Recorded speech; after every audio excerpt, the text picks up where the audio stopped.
देश में हमारी अपनी बहन बेटियों की इज्जत को न्याय नहीं दिलवा पाए हाथ में है और इसका झुलाना का विकास आपके हाथ में है। तो आप इन्होंने दिन रात मेहनत करी है जुलाना में। हम सबसे पहले सभी साथियों को का बहुत बहुत स्वागत करते हैं। एक बार जोरदार ताली बजा के जुलाना के जो हमारे सारे साथी हैं, मेहनत करी हल्के में। कांग्रेस पार्टी के मजबूत नेता हैं सारे, और कुछ उनमें से कुछ उनमें से कुछ कोशिश कर रहे हैं जितनी जगह है उतनी ले लेंगे, और जितनी जगह है वो तो आ जाएंगे, और बाई चांस फिर एक एक करके जो ऊपर आके वो नीचे आते जाएंगे और बाकी जनों ऊपर लेते रहेंगे।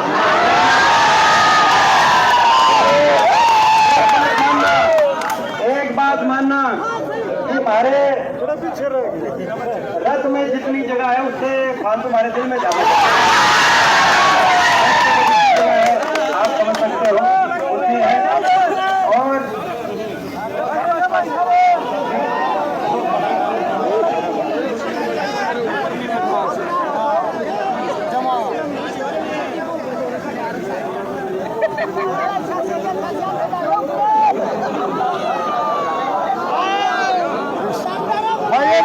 नंबर पूरा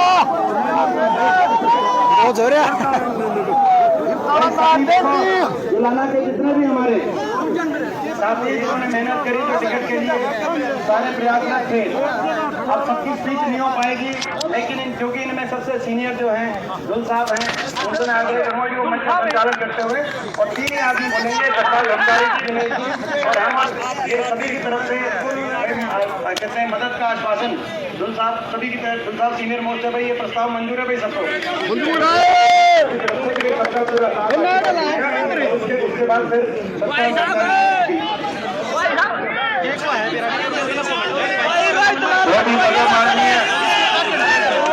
हमारे हरियाणा के भविष्य युवाओं की धड़कन चौधरी सुरेंद्र सिंह हुड्डा जी,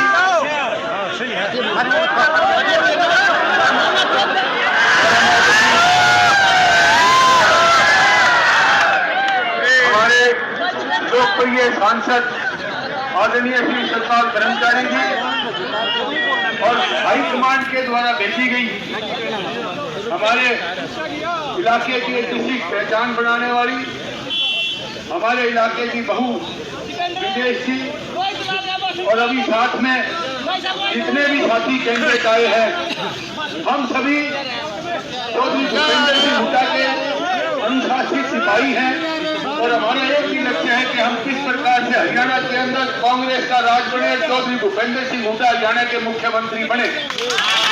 और इस निशाने के लिए तमाम साथी हम सभी सहमत हैं कि चौधरी भूपेंद्र सिंह हुड्डा को मुख्यमंत्री बनाने के लिए हम दिन रात एक करेंगे और अपनी मेहनत करेंगे। आपका बहुत बहुत धन्यवाद जितेंद्र जी, आपने सहयोग हमें पे हम भरोसा करते हैं। अभी सभी की ओर से इजाजत मांगते हुए मैं अनुरोध करूंगा माननीय सांसद सतपाल ब्रह्मचारी जी कि अपना आशीर्वाद, रोहन कलाल जी अपने विचार रखना चाहेंगे।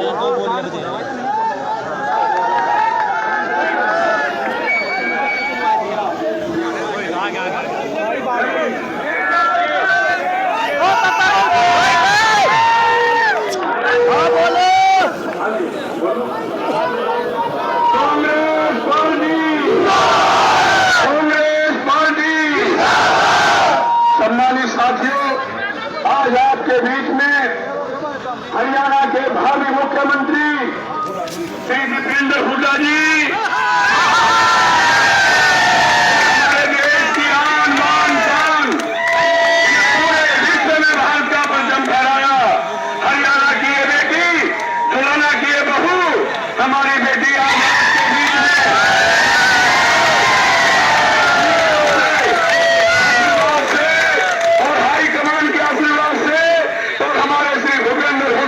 आशीर्वाद से, दीपेंद्र जी के आशीर्वाद से आपके बीच में प्रत्याशी के रूप में आई है। मैं कहना चाहता हूं साथियों, यहाँ पर लगभग 86 उम्मीदवार थे, मैं उनका सबका समर्थन करता हूं, उनको प्रणाम करता हूं। उन्होंने दिल खोल करके इस बेटी और इस बहू का साथ दिया। मैं 88-87 को बहुत ध्यान संकट की बात थी, बहुत काम किया। कई प्रत्याशियों ने रात दिन करके कांग्रेस के लिए और श्रीमान भूपेंद्र हुड्डा जी के लिए, हाईकमान के लिए और इस भावी मुख्यमंत्री के लिए करना चाहता हूं साथियों। और आज मैं एक बात आपके सामने शेयर करना चाहता हूं साथियों। जिस व्यक्ति को, जिस नेता को, युवा सम्राट को मैंने बहुत नजदीक से देखा, सतपाल ब्रह्मचारी को 24 दिन में अगर एमएलए एमपी बनाने का काम किसी ने किया है तो उसका नाम भूपेंद्र हुड्डा, दीपेंद्र हुड्डा जुलाना के पूरे सोनीपत लोकसभा के सदस्य उन्होंने किया। मैं इस विषय पर एक बात आपसे शेयर करना चाहता हूं। जब बहन ने 3 कुश्ती जीत ली, ये बेटी ने 3 कुश्ती जीत ली, हम लोकसभा के गेट पर माननीय दीपेंद्र हुड्डा जी के नेतृत्व में 4 एमपी आपने देखा होगा, हम बधाई देने की तैयारी में थे। लेकिन बड़े दुर्भाग्य की बात है, इस बेटी के साथ बहुत बड़ा षड्यंत्र हुआ। जैसे ही लोकसभा की कार्रवाई शुरू हुई, माननीय दीपेंद्र हुड्डा जी के पास एक मैसेज आया, एक जीत क्वालिफाई कर दिया अपनी बेटी। इनके आंखों में आंसू थे, मैं नजदीक था, इनके पीछे बैठा हुआ था, लेकिन ऐसा भावक मैंने नेता नहीं देखा जीवन में। आगे कहा कि ब्रह्मचारी जी मैं आज संसद में नहीं बैठ पाऊंगा, और केवल 10 मिनट में ये कह के कि हमारी बेटी जगह जगह टेलीफोन किए, केंद्र संघ के अध्यक्षों से, सरकार से, और भी जहां बाहर विदेश में बात कर सकते थे, माननीय दीपेंद्र जी ने सब जगह कोशिश की। लेकिन आज हम इस गम को भूल गए हैं और ये बेटी भी भूल गई है। आपकी बेटी है, आपकी बहू है, रिकॉर्ड तोड़ मतों से जिताइएगा।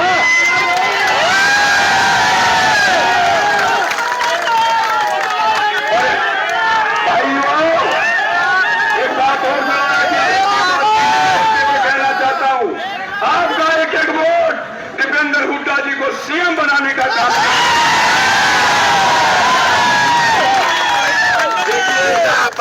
मैं नेता बहुत देखे, 35 साल से मैं राजनीति में हूँ, उतार चढ़ाव देखे, हार जीत देखी, लेकिन भाई दीपेंद्र जी के बारे में एक बात कहना चाहता हूँ। आज भी उस व्यक्ति के 86 व्यक्तियों के प्रति मन में पीड़ा है। ये सरकार आने पर मैं इनके लिए भी कुछ करूंगा। मैं ये साथियों को कहना चाहता हूँ, विश्वास दिलाना चाहता हूँ। बड़े साहब ने भी कहा, छोटे साहब ने भी कहा कि जो 86 प्रत्याशी थे उनका भविष्य में ख्याल रखा जाएगा, ध्यान रखा जाएगा। और भाई आपकी मेहनत हरियाणा में रंग लाएगी। 36 बिरादरी का कोई लीडर हरियाणा में है, 36 बिरादरी का मैं सबसे आग्रह करना चाहता हूँ, बगैर भेदभाव के कोई हरियाणा को चलाएगा और उसकी श्री भूपेंद्र हुड्डा जी के नेतृत्व में, तो दीपेंद्र भाई है। आपके बीच में कहना चाहता हूँ साथियों, उन्हें एक अपील, इस बेटी को जिताना और भाई मुख्यमंत्री का रास्ता साफ कर देना। धन्यवाद। जय हिंद, जय कांग्रेस, हाईकमान का आभार। मेरे पे ज्यादा बोझ नहीं था भाई, कोई बैन लगा रहे, सतपाल ब्रह्मचारी टिकट दे सकता था। केवल एक जुड़ाना ये था कि जिसमें चौधरी भूपेंद्र सिंह हुड्डा जी आशीर्वाद देंगे, वो वहां से चुनाव लड़ेगा और उसका चयन इस बेटी के रूप में हुआ। मैं इनको बधाई देना चाहता हूँ, अपना आशीर्वाद देना चाहता हूँ, सबसे अपील करता हूँ। धन्यवाद, जय हिंद। और मैं बेटी से कहूंगा कि 2 शब्द आप ही अपील करेंगे।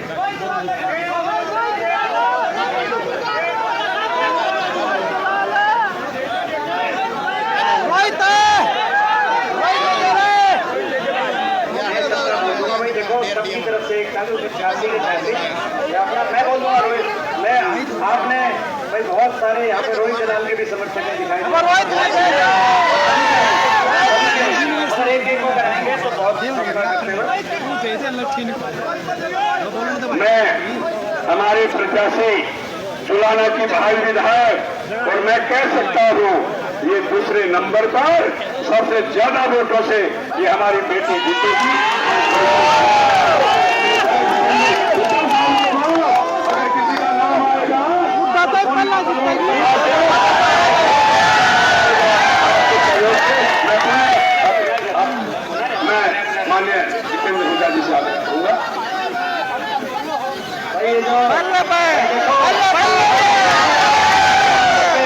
भाई देखते जाओ भाई, कंपटीशन है। सुबह कलोई में उठा साहब का नामांकन भरवा के आया हूँ जुलाना, देखेंगे जुलाना आगे ये हमारी तारीफ खूब करती है। मैं तो देख भाई सीधी सी बात, सुबह उठा साहब का जनसैलाबाद देखा, मेरा भाषण भी हुआ, लेकिन भाई वहाँ 99% का है लोगों ने 99% हम भूपेंद्र हुड्डा जी को देंगे और एक विश्व रिकॉर्ड, भारत का रिकॉर्ड कायम बनेगा।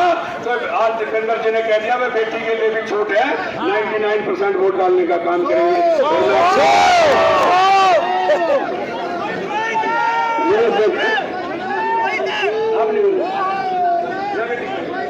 मैं बेटी से कहता हूँ 2 शब्द अपने अपील के कह दो कि क्या खिलाड़ी रही है, महान खिलाड़ी है देश की, तो 2 शब्द आपका सब सुनना चाहिए।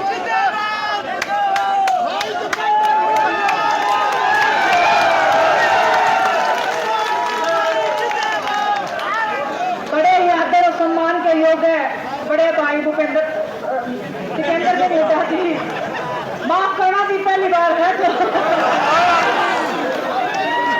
भूपेंद्र सिंह हुड्डा जी इसलिए याद है क्योंकि खेलों के लिए वो है जो क्या है ना भूला नहीं जाता। हमारे लोकप्रिय सांसद श्री सतपाल ब्रह्मचारी जी और बड़े ही आदर और सम्मान के योग्य जितने भी हमारे प्रत्याशी थे जिन्होंने फॉर्म फिल किए थे, इतने दिनों तक मेहनत की थी, और कांग्रेस का हर एक कार्यकर्ता, आप लोगों ने जो प्यार और सम्मान दिखाया है और इन्होंने जो मेहनत की थी, मैं चाहती हूँ कि हर एक उस कांग्रेस कार्यकर्ता की मेहनत रंग लाए और हम यहाँ से विजय होकर भाई साहब की झोली में अपनी ये जुलाना सीट डालें और बोले कि भाई साहब आपके हाथ में है और इसका जुलाना का विकास आपके हाथ में है। तो आप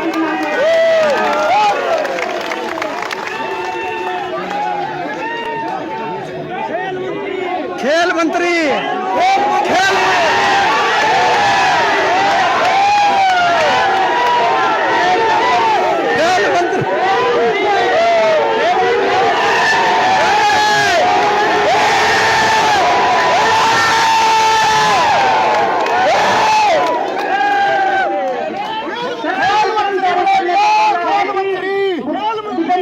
भाई साहब को मुख्यमंत्री बनाना है तो उसके लिए आपको जी जान लगानी पड़ेगी, उसके बाद आपको क्या होगा। सारे लोग पूछते हैं मेरे से कि आपने कांग्रेस ज्वाइन क्यों किया था। मैं आपको बहुत बार बोल भी चुकी हूँ, मैं खुल के बोल रही हूँ, भाई साहब इधर ही खड़े हैं। 2 साल से संघर्ष किया है, सड़कों पे बैठे थे, लाठियां खाई हैं, जो मान सम्मान हमने कमाया था ऐसा लगा था कि हमारा सब वो सड़कों के ऊपर घसीटा गया है। लेकिन मुझे याद है 28 तारीख को जब हम सड़कों पे घसीटा जा रहा था, मैं भाई साहब बिना सिक्योरिटी के किसी भी आदमी को नहीं लेके आए, अकेले भागे आए अपने घर से और हमारे लिए आए थे कि बच्चों को कुछ ना हो जाए। तो ये उनका जो प्यार है, जो सम्मान है, उसकी हम बहुत इज्जत करते हैं। ऐसा नहीं है कि मैं कांग्रेस में आई हूँ तब इज्जत करती हूँ, हमारे दिलों में खिलाड़ी होने के नाते जो प्यार था, जो सम्मान था, इतना करोड़ इनको जो जाना है वो प्यार मैं चाहती हूँ कि आप सब इनको दें और कांग्रेस पार्टी को दें। कांग्रेस पार्टी हमारी सरकार बनाए, भूपेंद्र सिंह हुड्डा जी के नेतृत्व में हम जीते और खेलों का जो 10 साल से जो विकास रुका हुआ है, मैं चाहती हूँ भाई साहब आप वादा करके जाओ कि हमारे खेल जो पहले प्रगति पे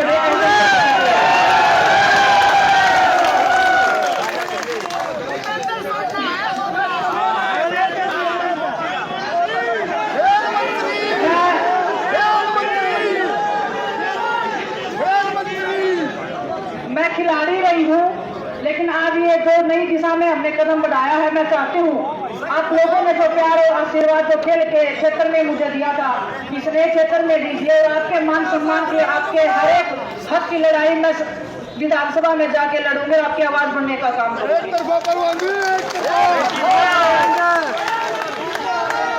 मैं, मेरी बहनें, मेरी माताएं, मेरी बड़े बुजुर्ग, मेरी दादियां जो हैं, उनको आश्वासन देना चाहती हूँ कि आपकी बेटी आ गई है, चिंता ना करियो, आशीर्वाद रखो, फिर देखो धुम्मा ही धुम्मा।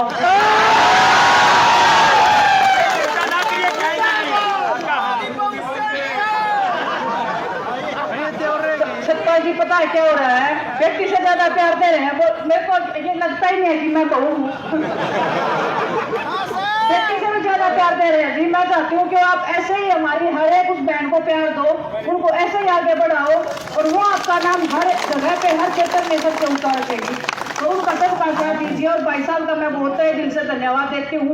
एक छोटे से बुलावे पे मैंने भाई साहब को कल नहीं बताया था कि भाई साहब मैं कल फॉर्म भरने जा रही हूँ। भाई साहब बोले चिंता नहीं है, तेरे लिए सबको छोड़ देंगे। आप सब का के एक छोटे से बुलावे पे भी आप सब लोग आए हैं, आप प्यार दे रहे हैं, आप सम्मान दे रहे हैं। मैं चाहती हूँ कि हर नॉमिनेशन हो गया है और बूथ पे आखिरी दिन तक डटे रहना है और जिताने का काम करना है उसका, कि भाई साहब के ऊपर हम ये बोझ डालें कि भाई साहब जिता के दे दिया है, अब आपके हाथ में जुलाना का विकास। आप सबका प्यार सम्मान बहुत बहुत धन्यवाद। और भाई साहब को मैं आगे पास करी होता कि भाई साहब आप भाई बताओ अच्छी बेटी ना, पहला घर भी सुधारते अगला भी सुधारते। पहला अपना घर सुधार दिया, फिर सोमवीर सुधार दिया उसका खानदान। हरी बात है हरियाणा दुलाने ने सुधार देगी, दुलाने ने सुधार देगी। आज ही सारी मांग पूरी करवा ली, रात संकल्प करा देगी। तो भाई हरियाणा के भावी मुख्यमंत्री, मैंने आज हर स्टेज पे कहा है, बड़े साहब के सामने भी कहा है, हरियाणा का भविष्य। तो आपके बीच में अभी कई जगह जाना, अभी गुड़गांव भी जाना है, 2-3 जगह और जाना है। तो मैं आग्रह करूंगा कि सोनीपत हल्के को कुछ विशेष, मेरी भी मांग है कि 9 विधानसभा तो ये घोषणा करते ना, बहुत पिछड़ा इलाका है, यहाँ इंडस्ट्री एरिया चाहिए, IMT चाहिए, रेल चाहिए, स्वास्थ्य चाहिए, शिक्षा चाहिए और ट्रेन चाहिए।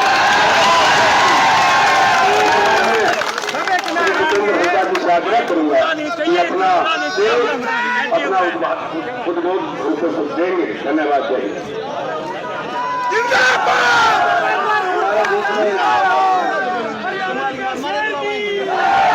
हमारे बीच में उपस्थित हमारे आदरणीय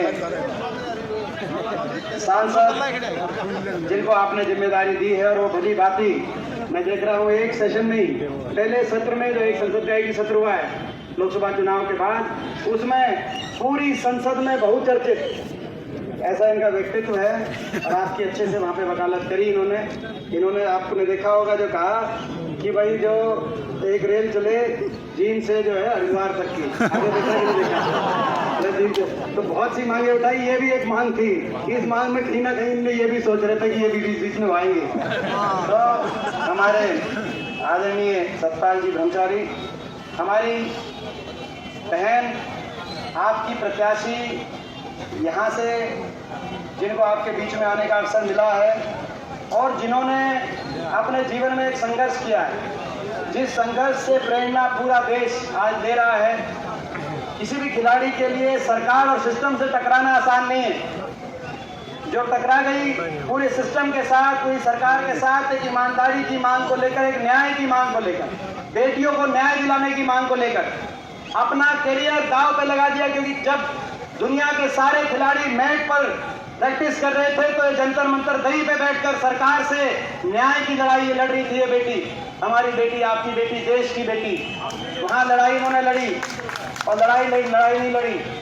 उसके बाद जब ये कहा गया भाजपा पूरी टूट के पड़ी भाजपा, और कहा ये तो चले हुए कारतूस हैं, पूरी भारतीय जनता पार्टी टूट के पड़ी। मुझे दुख होता था कि ऐसे भारतीय जनता पार्टी किसी एक सांसद पे ऐसे जिन्होंने अपराधों का आरोप हो सकता था, लेकिन पूरी भारतीय जनता पार्टी उनके साथ इतने बड़े अन्याय में क्यों आई?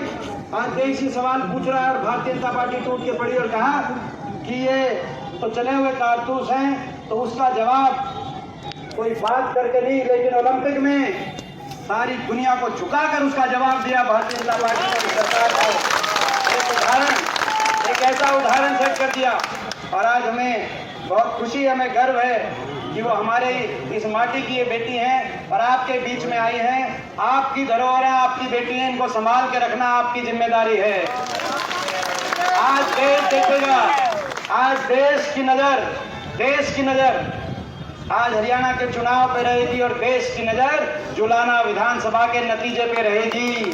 देश के कोने कोने में टेलीविजन देखे जाएंगे, देश के कोने कोने में टेलीविजन देखे जाएंगे। जब फाइनल की घड़ी आएगी तो कोई ऐसा धोखा ना हो जाए जो हमारे साथ हुआ था।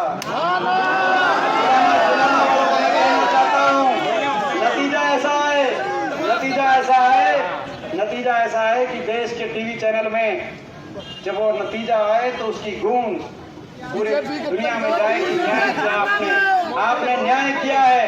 न्याय कितने दुख की बात थी, कितने दुख की बात थी कि इन्होंने बेटियों को न्याय दिलाने के लिए लड़ाई लड़नी पड़ी। 6 हमारी ओलंपिक विजेता बेटियां, क्या कसूर था हमारी बहन साक्षी मलिक का, क्या कसूर था हमारी बहन विनेश फोगाट का। केवल अपने न्याय मांग रही थी। 6 महीने तक एफआईआर नहीं दर्ज कराई गई। 6 महीने तक दिल्ली की सड़कों पे घसीटा गया। 6 महीने तक एफआईआर दर्ज नहीं। सुप्रीम कोर्ट ने जब कहा, सुप्रीम कोर्ट के निर्देश से एफआईआर दर्ज हुई। दिल्ली के 3 तरफ बसा हरियाणा, हम जाकर अपनी बेटियों को वहां न्याय भी नहीं दिला पाए। 6 महीने तक एफआईआर तक भी दर्ज नहीं। और यहाँ की सरकार, हरियाणा की सरकार, ऐसे ऐसे मुख्यमंत्री, ऐसे मंत्री जो एयरपोर्ट पे जा जाके फोटो खिंचवाते थे, जो जब मेडल आता था तो टेलीफोन करके बधाइयां देते थे, वो उनका, इन बेटियों का टेलीफोन भी उन्होंने 6 महीने तक उठाने का काम नहीं किया न्याय दिलाने की। ये तो वो देश है जहां अपने दुश्मन की बहन बेटी को भी अपनी बहन बेटी माना जाता है। ये वो देश है जहां जींद से कुछ कोस दूर कुरुक्षेत्र के अंदर महाभारत का युद्ध इस बात पे हुआ कि हमारी बहन बेटी की इज्जत अगर बात आएगी तो महाभारत जैसा युद्ध हुआ जिसे सदियों तक गूंज जिसकी सुनाई दे रही है। लेकिन इस देश में हमारी अपनी बहन बेटियों की इज्जत को न्याय नहीं दिलवा पाए। आज इस बात की टीस हमारे दिल में है। और ये हरियाणा, जहां तक हरियाणा की बात है तो मैं पहले आपसे, हरियाणा से पहले मैं जुलाना की बात इसलिए करना चाहता हूं। भाई ये जो न्याय, भाई जुलाना न्याय करेगा कि नहीं करेगा, मैं आपसे पूछना चाहता हूं। देश देखेगा कि आप न्याय करेंगे कि नहीं करेंगे। आप पे बहुत बड़ी जिम्मेदारी, पार्टी ने आप पे बहुत बड़ी जिम्मेदारी सौंपी है, क्योंकि आप समझ सकते हो कि बहुत से विधानसभा क्षेत्र में कहीं से भी पार्टी शीर्ष नेतृत्व फैसला कर सकता था, लेकिन ये बहुत बड़ी जिम्मेदारी अगर सौंपी है तो भाई मेरे लाडले हल्के, मेरे प्यारे हल्के जुलाना में जिम्मेदारी सौंपी है तो आपको ये जिम्मेदारी सौंपी है ताकि जिम्मेदारी का निभाना। और जहां तक हरियाणा की बात है, हरियाणा में तो क्या माहौल चल रहा है, उसकी जो माहौल चल रहा है उसकी सारी जानकारी आप तक पहुंच गई कि नहीं पहुंच गई? भाई क्या माहौल चल रहा है इसका अंदाजा इस बात से लगा लो, इस बात का अंदाजा लगा लो। सुनो, कई जगह नामांकन भरवा के मैं आया हूँ, कई जिलों में। और अभी आपने यहाँ पे देखा जींद में जब नामांकन भरवाने के लिए अंदर जाते हैं तो निचले अफसर से लेकर ऊपरले अफसर तक जो जिस तरीके से सलूट ठोकते हैं, इतना तो सरकार में भी नहीं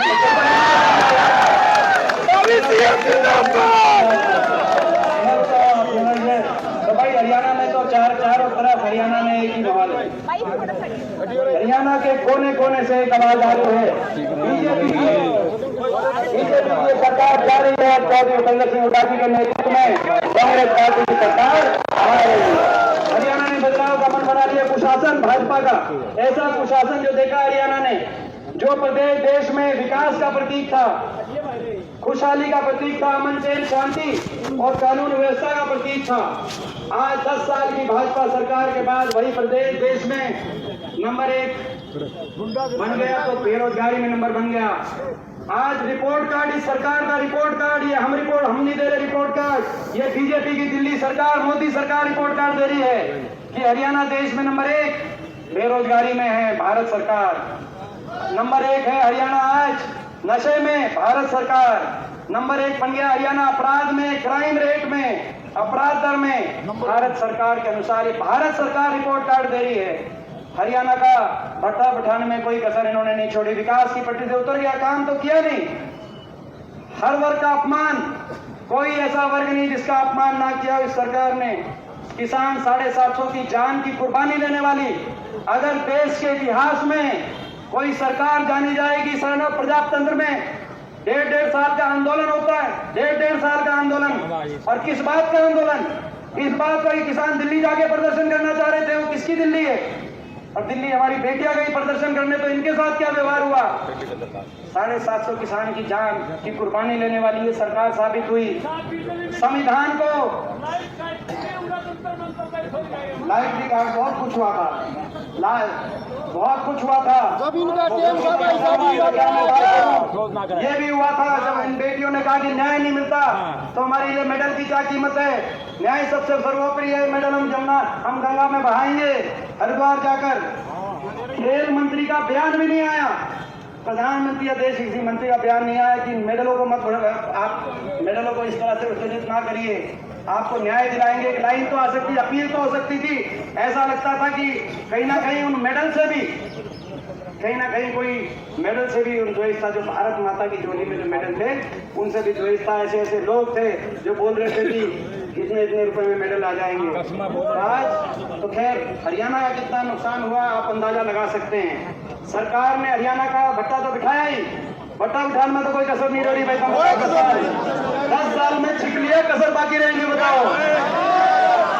उलझा दिया हरियाणा वासियों को, पोर्टल में उलझा दिया, प्रॉपर्टी आईडी में उलझा दिया, फैमिली आईडी में उलझा दिया, पहचान पत्र में उलझा दिया, और नौजवानों को उलझा दिया, सीटी में उलझा दिया, कच्ची भर्ती में उलझा दिया। सारी पक्की भर्ती बीजेपी खागी कि नहीं खागी? बीजेपी सरकार पक्की भर्ती बताओ। पक्की भर्ती खा गई बीजेपी, पक्की भर्ती भी खा गई। उसका रोजगार, यहाँ तक कि फौज की पक्की भर्ती भी कच्ची भर्ती में परिवर्तित करने का काम इस सरकार ने किया। हरियाणा का नौजवान आज बेरोजगारी की गर्त में, देश में सबसे ज्यादा बेरोजगारी, सबसे ज्यादा नशा, अपराध और कहीं कहीं कई जिलों में पलायन, घर बार बेचकर सब कुछ न्यौछावर करके उधारी उठाकर डोंकी के रास्ते अपनी जान हथेली पर रख के पनवा के जंगलों से होता हुआ विदेश की तरफ अपना भविष्य देख रहा। हरियाणा में इतनी निराशा आ गई। ऐसी स्थिति, काम कुछ किया नहीं 10 साल भट्टा बिठाने के अलावा, लेकिन अहंकार 7वें आसमान पे। हर वर्ग का, किसान के साथ क्या हुआ, बेटियों के साथ क्या हुआ, कर्मचारियों को, ठीक बात है भाई, देखो भाई मेरे सारे पीते हैं भाई। कर्मचारियों पे लाठीचार्ज, ओल्ड पेंशन स्कीम के लिए सरपंचों पे लाठीचार्ज, पंचायती राज की मांग करने गए थे आशा बहन, आशा आंगनवाड़ी और आशा बहनों पर लाठीचार्ज, 3 साल से इनकी मांग नहीं। जब बच्चे गए सीटी के लिए उन पे लाठीचार्ज, अग्निपथ के लिए बच्चे गए अग्निवीर योजना के लिए उन पे लाठीचार्ज, कोई बचा नहीं। सबकी पिटाई भी हुई, ठीक कह रहा है, सबकी पिटाई भी हुई और भाई सबका झाड़ा भी ले लिया कि नहीं लिया? सबका झाड़ा, किसी का झाड़ा भाई, सबका झाड़ा ले लिया कि नहीं ले लिया? तुम भी इनका झाड़ा ले लिया, वो तुम झाड़ा ले लिया। इस बात की लड़ाई, ये लड़ाई हरियाणा के भविष्य को बचाने की लड़ाई है। ये लड़ाई हरियाणा के नौजवान के भविष्य को बचाने की लड़ाई है। ये लड़ाई बाबा साहब भीमराव अंबेडकर जी के संविधान को बचाने की लड़ाई है। बाबा साहब भीमराव अंबेडकर जी के उस संविधान को जिसमें हर वर्ग को अपना अधिकार दिया गया है, उस संविधान को कुचलने वाली ताकतें जिन्होंने देश में संविधान को कुचलने में कोई कसर नहीं छोड़ी, और हरियाणा प्रदेश में सारी पक्की नौकरी कैंसिल करके जिन वर्गों को पक्की नौकरी उसमें आरक्षण का अधिकार था उनसे वंचित रखने का काम किया जा रहा है। संविधान को कुचलने वाली ताकतों को से ये हरियाणा को बचाने की लड़ाई है। आपने देखा होगा जब हमारे सांसदों ने शपथ ली, जय संविधान का नारा लगाया, तो जय संविधान के नारे पे जो लोकसभा के स्पीकर थे उनकी तरफ से टोट टिप्पणी की गई थी कि नहीं की गई थी जय संविधान के नारे पे? और जब जय संविधान के नारे पे टोट टिप्पणी की गई तो भाई 550 के सदन में आपका बेटा उठ के खड़ा हो गया था कि नहीं हो गया था? मैं आपसे पूछना चाहता हूँ। ये संविधान को बचाने की लड़ाई है, ये किसान के मान को बचाने की लड़ाई है, ये कर्मचारी के, व्यापारी के, गरीब के सम्मान को बचाने की लड़ाई है। सरकार हरियाणा में कांग्रेस की बनेगी और 1 महीने के बाद हरियाणा में ये बड़े बुजुर्गों को अगले 1 महीने के बाद 6000 बुढ़ापा पेंशन दिलवाने की लड़ाई है। ये हरियाणा की सारी हमारी माताओं बहनों को कमर तोड़ महंगाई की कमर लगाकर, कमर तोड़ महंगाई की कमर लगाएंगे। आंटी जी चिंता मत करो, कमर तोड़ महंगाई की कमर लगा के माताओं बहनों को 500 रुपए में गैस का सिलेंडर दिलवाने की लड़ाई है, और बिजली उपभोक्ता को 300 यूनिट बिजली में राहत दिलवाने की लड़ाई है। किसान को MSP गारंटी का हक, कर्मचारी को ओल्ड पेंशन स्कीम। मैं समझ रहा हूँ कर्मचारी इतने खुश क्यों हो रहे हैं, और मैं ये भी समझ रहा हूँ बहुत से कर्मचारी हमारा वीडियो क्यों बना रहे हैं। भाई वीडियो बनाओ ना बनाओ, हमारी ये ऐसी खट्टर सरकार बीजेपी की सरकार की तरह हमारी जबान नहीं है। ओल्ड पेंशन स्कीम आपको मिलेगी, पहली कैबिनेट में पास कर देंगे, आप वीडियो बनाओ मत बनाओ। कर्मचारी ओल्ड पेंशन स्कीम, हरियाणा के नौजवान को 2 लाख पक्की नौकरी, और खिलाड़ियों को दोबारा से पदक लाओ और पद पाओ।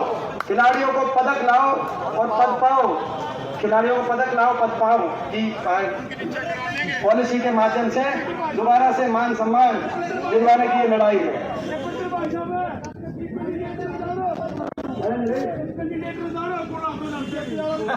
देखो भाई, चलो कैंडिडेट से बड़ी लड़ाई है, मेरे से कैंडिडेट से बड़ी लड़ाई है। कौन बीजेपी कैंडिडेट आएंगे नहीं आएंगे, कैंडिडेट ही बदल भी सकते हैं, क्योंकि बीजेपी के पास, देखो बीजेपी वालों के पास खबर पहुंच चुकी है, उनके पास खबर पहुंच चुकी, हरियाणा ने करवट ले ली है।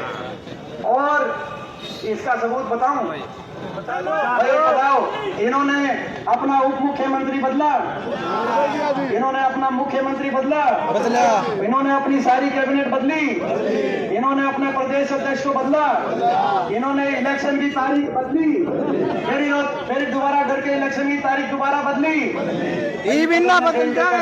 तुम सरकार ही बदल देना, सरकार की लड़ाई है। तो भाई ये मौका है, और हम सब मिलकर खेल मंत्री का वादा करके जाइए जी। और बड़े खुशी की बात है, आज वादा की वादा हमारे जिला परिषद के चेयरमैन आज जानते हैं इनको, ये भाई बड़ी खुशी की बात है। ये हमारी विधायक हैं, और ये विधायक भी हैं, और जयपुर से आई हैं, जयपुर से, राजस्थान से विधायक हैं। और सुनो ये हमारी टीम की सदस्य भी हैं, ये मेरी टीम की भी सदस्य है राजस्थान में। तो ये जयपुर से आई हैं डॉक्टर शिखा बराला। तो डॉक्टर शिखा बराला जयपुर सोमू से विधायक है, जयपुर से, वो टीम में पहुंचे हो। डॉक्टर साहब बहुत बहुत स्वागत है। और ये डॉक्टर साहब को आपके साथ लगा देंगे पूरे इलेक्शन में, ये हमारे लोकसभा इलेक्शन में भी रही थी डॉक्टर साहब। और ज्वाइनिंग की भी खुशी की बात है, ये ज्वाइनिंग का भी क्रम अब रुकना नहीं चाहिए। हमारे जिला परिषद के चेयरमैन हमारे भाई कुलदीप रंधावा आज ये बीजेपी छोड़कर कांग्रेस पार्टी में शामिल हो रहे हैं। आप समझ सकते हो।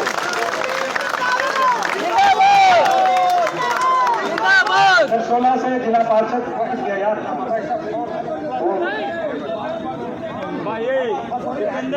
भाजपा छोड़ के 16 से जिला पार्षद सोमिल,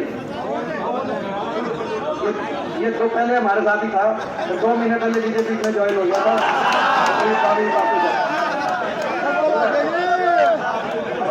ये राज्यपाल का काका बता रहे हैं, ये राज्यपाल का काका बता रहे हैं, वो राज्यपाल इससे दिखने में जो है ना उल्ट, मतलब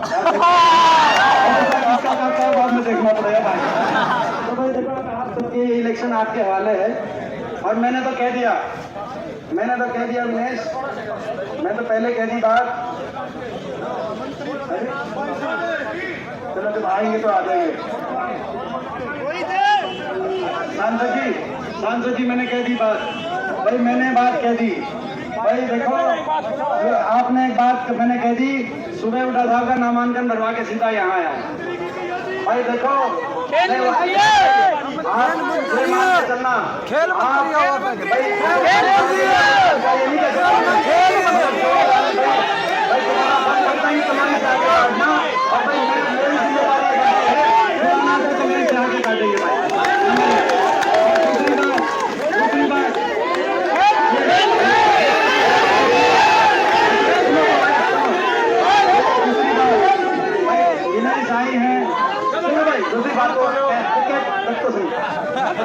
नंबरदार तो सारी बात कह देगा तो फिर देखो भाई, दूसरी बात भाई ये आई है, इनका इतना संघर्ष है, जीवन का संघर्ष, जिसका कांग्रेस पार्टी को कितना लाभ होगा हरियाणा के अंदर, पूरे देश में। और भाई आगे आपकी सरकार बनेगी तो इनके संघर्ष को कोई ऐसे नहीं हम जाने देंगे। आपके दिल में जो है, तो भाई आपके दिल में हरियाणा की जो आने वाले समय कांग्रेस सरकार बनेगी, उसमें आप ये मान के चलो कि आपके जो दिल में है